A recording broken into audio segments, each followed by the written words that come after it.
गोव्याच्या डोनापावला परिसरात वेगवान गाडीचा भीषण अपघात समोर आला आहे।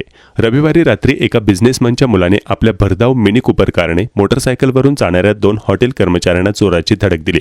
या अपघातात 23 वर्षीय तरुणीचा मृत्यू झाला असून तिचा सहकारी गंभीर जखमी झाला आहे।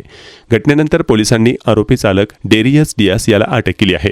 विशेष म्हणजे अपघाताच्या वेळी या लक्झरी कारवर अजून कायमस्वरूपी नंबर प्लेटही लावलेली नव्हती। मंगळवारी पोलिसांनी दिलेल्या माहितीनुसार उत्तर गोव्यात एका बिझनेसमनच्या मुलाने चालवलेल्या भरधाव लक्झरी कारने मोटरसायकलला धडक दिली आणि या अपघातात दुचाकीच्या मागे बसलेली दीक्षा परवाडकर हिचा मृत्यू झाला, तर तिचा पुरुष सहकारी गंभीर जखमी झाला आहे। दीक्षा उत्तर गोव्यातील एका पंचतारांकित हॉटेलमध्ये काम करत होती।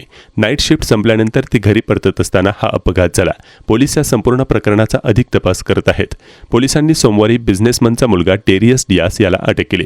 तोच मिनी कूपर कार चालवत होता आणि त्याने दुचाकीला धडक दिल्याचा आरोप आहे।